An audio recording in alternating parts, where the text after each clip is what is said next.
হাতবদলের রান্নাঘর থেকে প্রত্যেকে শুভকামনা জানিয়ে আজকের পর্ব শুরু করছি। বন্ধুরা, এখন পাড়াতে সবজিওয়ালার এই ঝুড়ির মধ্যে, গাড়ির মধ্যে নানা রকম রং বেরঙের সবজি পাওয়া যাচ্ছে। আর আমরাও নানা রকম সবজি কিনে কিনে বিভিন্ন রকম আইটেম বানিয়ে নিচ্ছি।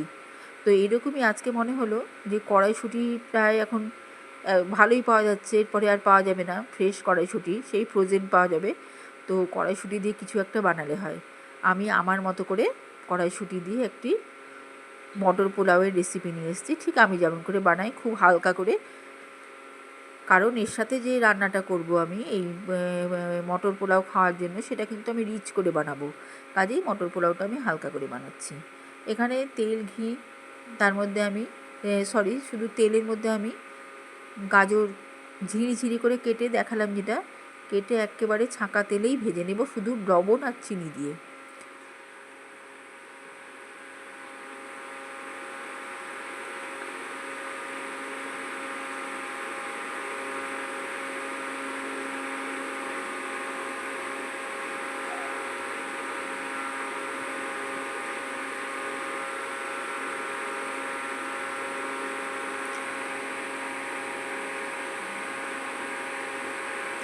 এখানে আমি চিনি দিচ্ছি, এর আগে লবণ দিয়েছি।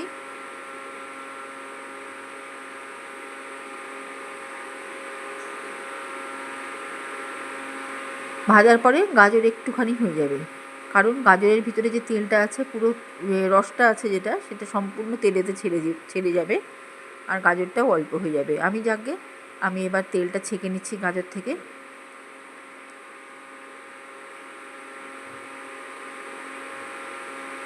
আর বাকি তেলে আমি আবার এইটা প্যানে ঢেলে দিলাম গাজর ভাজা তেলটা, এটা একটা ফ্লেভারটাও চলে এসছে গাজরের।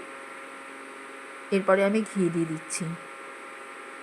এই গাজর ভাজা তেলের সঙ্গে ঘিয়ের যে ফ্লেভারটা, সেটাও খুব ভালো লাগবে খেতে।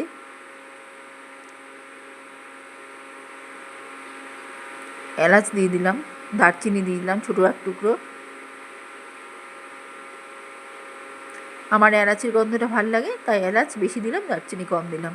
এখানে আমি নিয়েছি ধনে আর জিরে, দুটোই কিন্তু আমি কাঁচা অবস্থায় শিলে ভেঙে নিয়েছি। দুটোই, যেমন জিরেটা আমি আধ ভাঙা করে নিয়েছি, আর ধনেটাও আমি আধ ভাঙা করে নিয়েছি। তার সাথে একটা শুকনো লঙ্কা ফোড়ন দিয়ে দিলাম। তাহলে ফোড়নে দিলাম হচ্ছে এলাচ, দারচিনি, ভাঙা জিরে, ভাঙা ধনে, এই ঘি আর গাজর ভাজা তেলের মধ্যে এই কটা ফোড়ন দিলাম। এবার ফ্লেভারটা খুব সুন্দর বেরোবে ফোড়নের।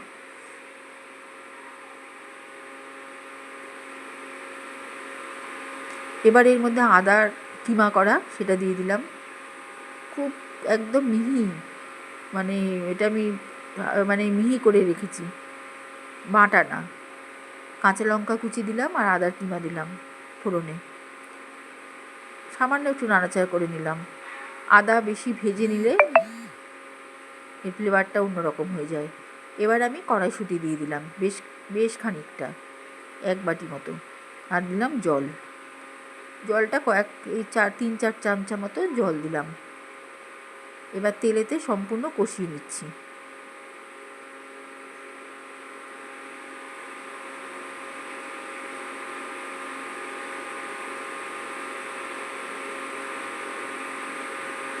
গাজর ভাজা সময় আমি নুন আর চিনি দিয়েছি, কাজে এখানে সেই বুঝে অল্প দিলাম লবণ।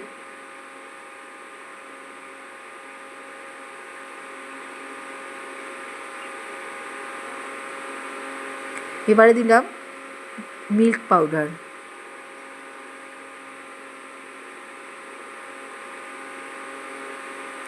এটা সম্পূর্ণ একটু কষিয়ে নিচ্ছি।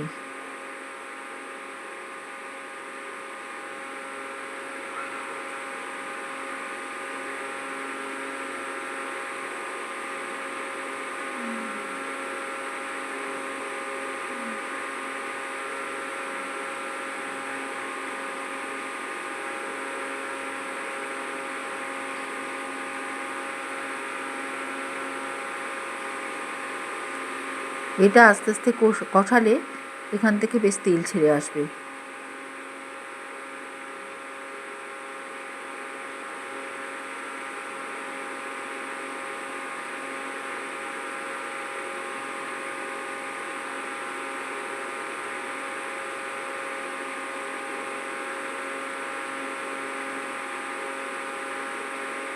এবারে একটু চিনি দিয়ে দিলাম।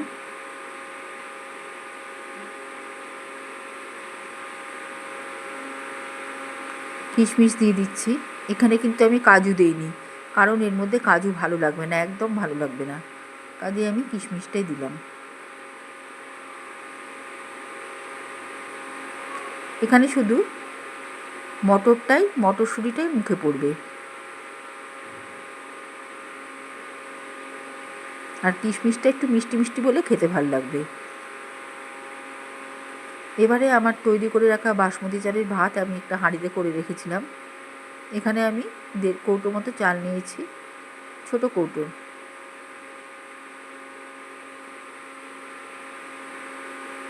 দেড় কৌটো চালের ভাত আছে এখানটায়।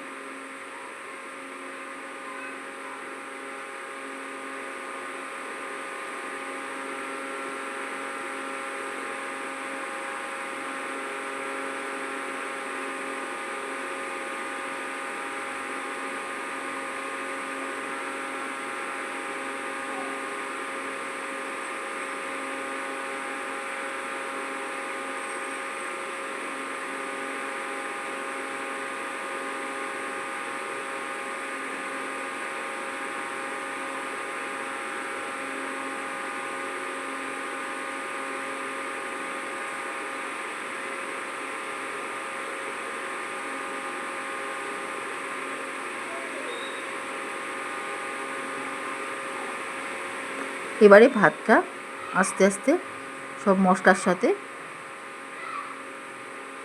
একটু নেড়ে চেড়ে নিচ্ছি, উপর নিচ করে নিচ্ছি, খুব সাবধানে, যাতে ভাতটা ভেঙে না যায়, অথচ মশলাগুলো যাতে একটু মাখো মাখো হয়ে আসে ভাতের সাথে।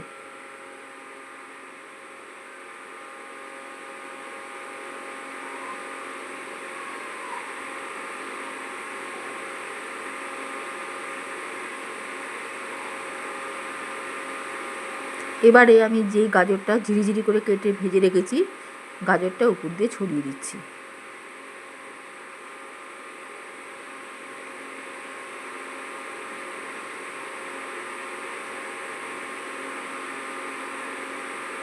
আর এখানে বেশ কটা এলাচ দানা দিয়ে দিলাম, ছাড়িয়ে গুঁড়ো করে দিয়ে দিলাম, কারণ এলাচের ফ্লেভারটা খুব ভাল লাগে, ওই জন্য এলাচটাই দিলাম।